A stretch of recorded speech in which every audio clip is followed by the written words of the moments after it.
how to halfway get cabinets that are crappy looking decent. We're literally just using paper towels. This is dark walnut. I took one of the drawers into the local store to get it kind of matched up. We used some sandpaper, sanded down because this has a little bit of paint. We used the sink for painting other things, so we kind of screwed it up. So we just sanded this stuff down as best we could, mainly the paint areas, and smoothed it down a little bit. And now we got our little rag, our paper towel, just soaked with dark walnut. We're just doing it lightly.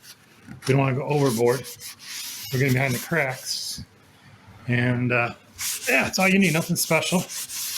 And just let the towel wear off and just wipe down a little bit where you did before, just so it's a little lighter. Kind of dry it off a little bit. And that gives you some more to work with the next area. It's about $10. This is, I'm not worried about the floor mess. This is Minwax wood finish, dark walnut. And this has just got to look decent. Doesn't have to look better. When it's way better than they look new. And we'll show you a video. We'll show you some pictures once we're done. This is literally all we're doing. Cheap sandpaper, cheap Minwax. Okay, here's about less than half an hour of the work. Some cheapest ass sandpaper you ever find. We're still cleaning the place up. A little hand sanding by hand. Sandpaper fell apart. $2.20. We got most of the residual paint off and stuff. This is the only one we didn't do, and it looks like it matches, so we'll finish that in just a second. So here's what you can do to finish your cabinets.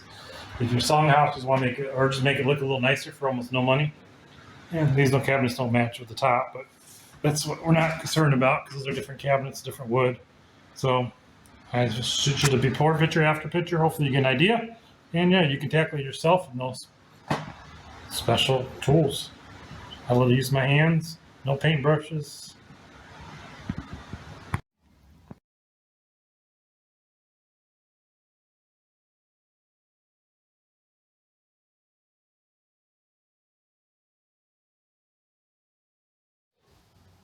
So here we are, we're just staggering. Two long ones, but one of them's cut in half, two long ones, and we space them a little differently. And we're doing this one, and each piece needs to be at least, I would think, a foot. So we'll put that at the end, what we cut. It's perfect for two full sections in here. Never cut over your flooring either, so. And then notch the front and the back, get a little nice notch in there so it goes all the way through.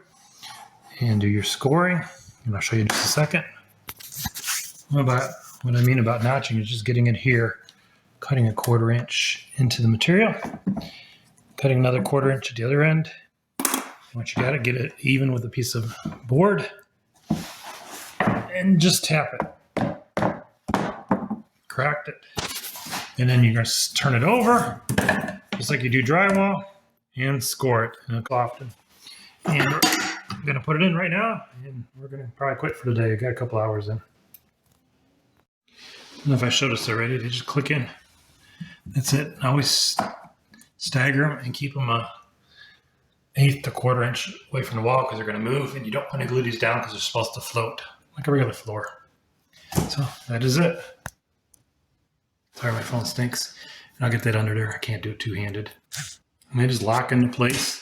These don't exactly click together perfectly, which is fine. I just put another piece across from them to cover it. So here it is, hours of the work cleaning the floor. A couple days ago I put a missing piece of trim. We're gonna put some quarter round down, and that should be about it.